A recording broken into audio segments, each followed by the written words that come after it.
Hello and welcome to Startup Street. I'm Arundhati Ramlin, and over the next 30 minutes, we're going to put the spotlight on the India AI Impact Summit. Now, the India AI Impact Summit has been extended by a day till the 21st of February following a large turnout. The summit has also entered the Guinness World Record for the highest number of student pledges within 24 hours for responsible use of artificial intelligence.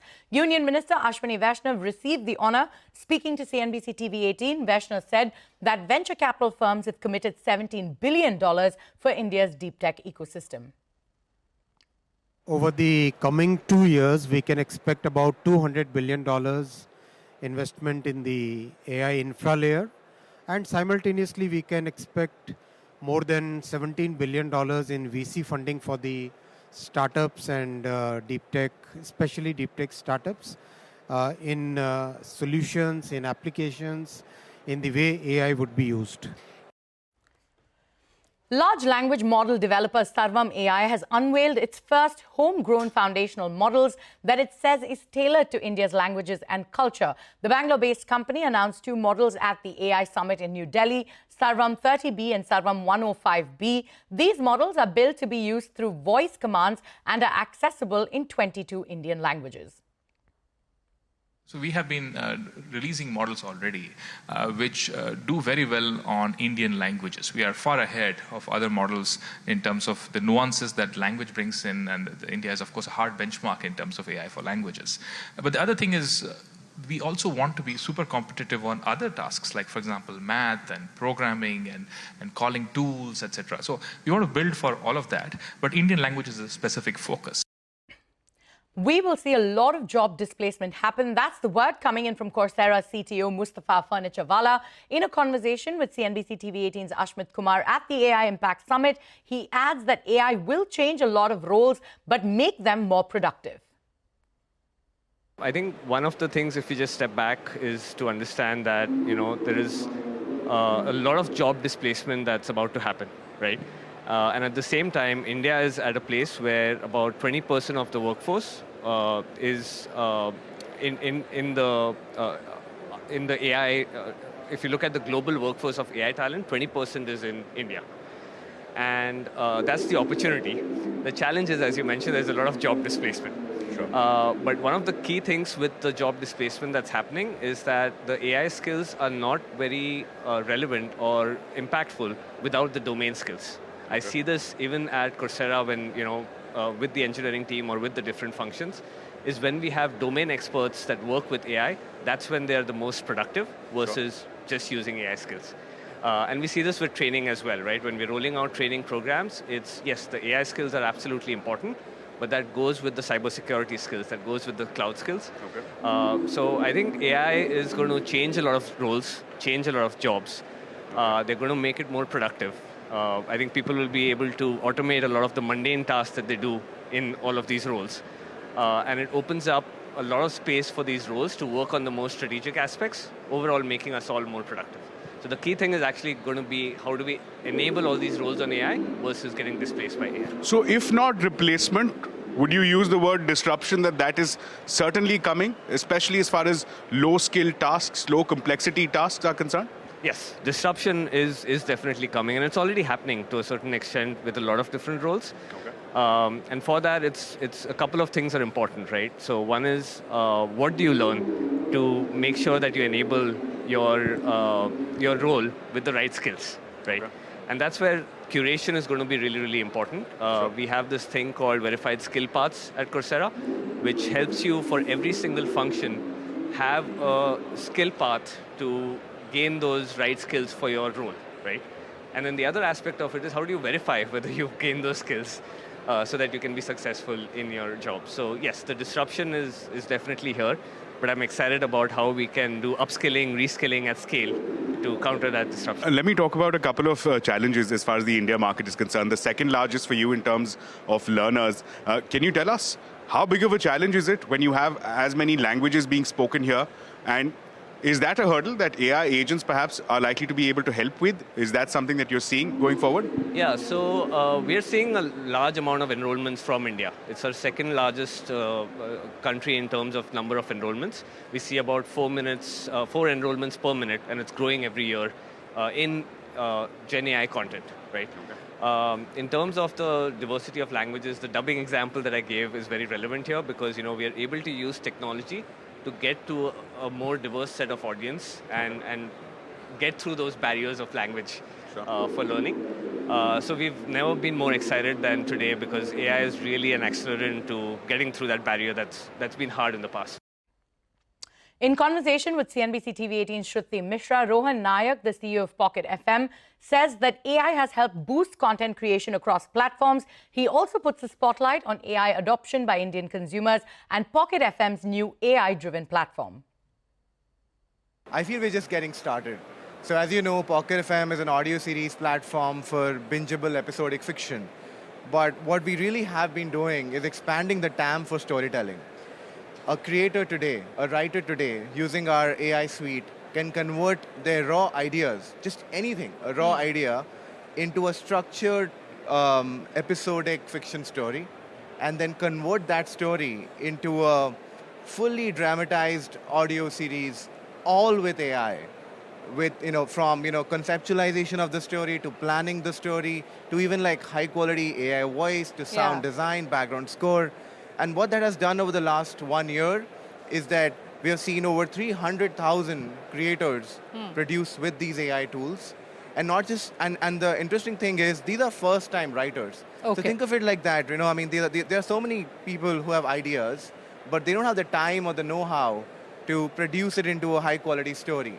And this has exploded content creation on platform. We believe that the 300,000 will go to 1 million by end of this year, fueling the growth from 300 crores to 1,000 crores. And I think that might just be a conservative estimate. Okay. I think it's just going crazy. So the 1,000 crore is pretty much doable according to you. For sure. Okay, now let's get down to, last week, Meteor announced that AI-generated content must be properly labeled, it must be properly, targeted.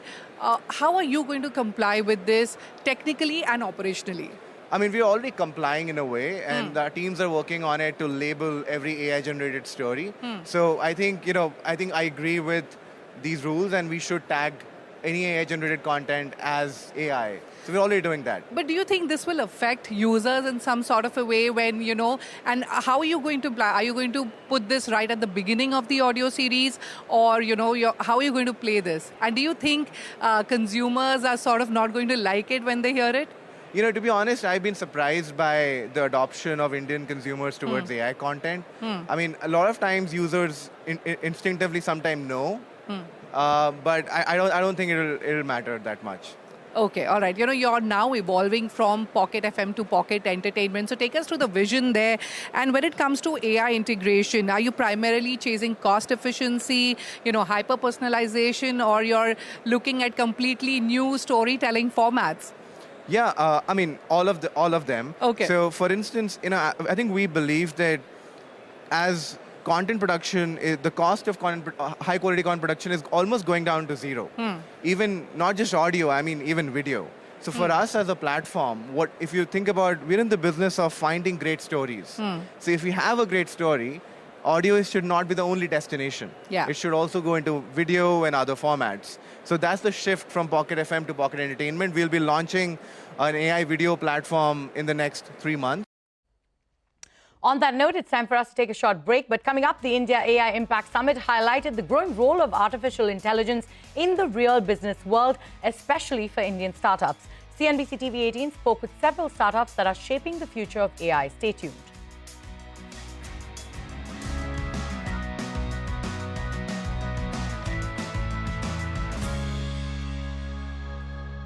Welcome back to Startup Street. The India AI Impact Summit is putting the spotlight on how artificial intelligence is moving from buzzword to real business, especially for Indian startups building deep tech, enterprise AI, and applied AI solutions.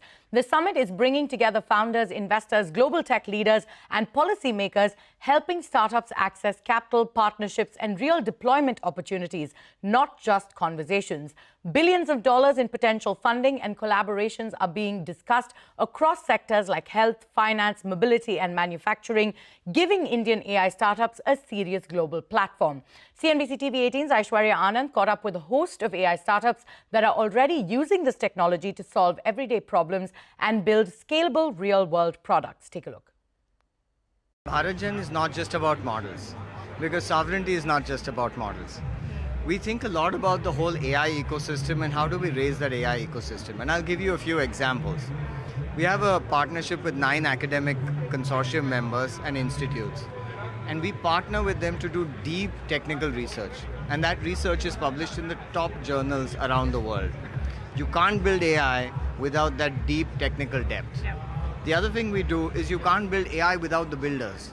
And so we have over 100 BTechs, MTechs, and PhDs across these institutes that are interning with us. So before they even graduate, before they even get a degree, they know how to build and tune LLMs. So we're building the next generation of builders. Now, it doesn't end with talent and research, you need a lot of data. And so we actually have teams of people that are on the ground and collecting data. So we have people knocking on doors of publishers, seeking out-of-date data, looking at people that have captured old books, old newspapers.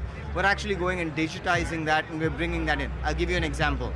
We have digital heritage organizations that go out and scan old manuscripts and old books. Now these just lie there as PDFs, but they're not searchable, they're not usable. So we offer a service where we take these old manuscripts that have been scanned and we run cutting edge recognition on it to extract the text from it. Now once you've extracted the text, it's searchable, it's usable, and all we ask in return is that we get a copy of that data for training our next generation of models.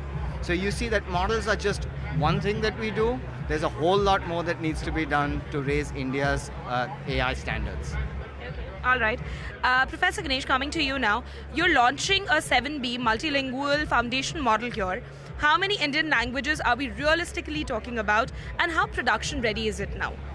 So our 17 billion parameter model covers all the 22 Indian scheduled languages significantly well. Now when we talk about coverage, we also talk about code mixing, which means I could be talking in Manipuri and have a few words coming out in English. Currently we have 500 odd shows in our library, which is essentially published on Dash Reels. Out of these, 30% currently are AI shows. Okay. And nobody in the world can claim that. We were the first to produce a complete AI microdrama, Raftar, in the August last year. And this year, currently, we are producing 15 AI microdramas every month, and we plan to scale it to 100 microdramas every month by end of second quarter. So that's what it means to be an AI-first microdrama company, essentially Dash was being. Now you're previewing Framio Pro here for the first time. What problem in traditional production does it aggressively solve? So, I mean, if we talk about traditional production, there are 3 fundamental problems with it. One is the cost. When you look at the budget runs into $1 million. If you look at the timelines, we are talking about months. It takes anywhere from 4 to 6 months. And then there are certain limitations in terms of creative freedom. You can't really sort of, come up with a fantasy world and bring it into the video. You need to have serious SFX sort of bandwidth, which is not available with everyone.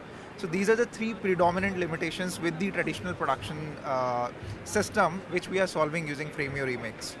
Okay, all right. You say production time drops from months to days and costs fall by 90%. So what does that mean for creators and studios in India? So essentially our mission has always been democratization of content creation for not only for India but globally. And essentially that's what we are solving when we are launching Framio Remix. Is AI replacing content creators, or is it actually providing them with more storytelling tools? I mean, if today AI can make all the content, what will the creators do? So, I mean, the one fundamental thing is AI is the technology. It enables you, but it is not replacing human creativity. And storytelling has always been about creativity, I mean, you can't tell the same story like hundreds of times and expect it to be as engaging as ever. So it does not solve for creativity, it solves for creation. So it empowers creators to put out their ideas into the world. So in that sense, not replacing creators or artists is just enabling them. So it's a latency, more than anything, latency is the biggest hurdle today. You have to set multiple edge data centers in every 100, 200 miles to solve this those critical workload. So it's like one is the border security, maritime, then autonomous vehicle. It can solve the problem for the drones, unmanned vehicles. So these problems can be solved through this lower Earth orbit data center. That's what we are trying to solve. Okay, all right. Now you're calling this sovereign AI infrastructure. How is this meaningfully different from global hyperscalers like AWS, Azure, or Google Cloud? What are you doing differently than what they haven't done? So I think different. I say the technology is the same. The problem we both are solving same. The only difference is we are a 100% Indian-owned, operated company. They are a foreign company, and given the today's utilization on computer, 90% is foreign cloud. 90% data centers are foreign company-owned data centers. So that's a sovereign aspect we are bringing. Because if data is oil, this oil is refined by refineries, which is controlled by outside country and people. And the people who has control the energy in the refinery, they control the world. And that's the philosophy that why not build for India? Why not build in India for the world? And that's how what we are following today. Okay. So now you've partnered with Agnikul for this, right? I want to understand what the partnership would entail. What is it that you'll be providing to them? If you could give us a little bit of depth on that sense. Absolutely. So this is a discussion I made Agnikul guys, Srinath and Moin in 2019. It's long back when I started like my data center journey. Like I want to build in a space. That time we discussed, but that time is very early for the entire industry, space industry. For ourselves, we were a startup. And now this is the time. So we restarted our discussion, and they have enough capability built in-house to send it in space. And timing is right, because this critical workload which is required, earlier that was not a demand. Now it is a demand for the today's, the enterprise demand, for the government demand, everything is there. So I think this is the right time, and fairly people explore this space in US, and why not build a made in India product and put it in this space, which is 30% cheaper than the American companies. So see, we are already a autonomous drone delivery company.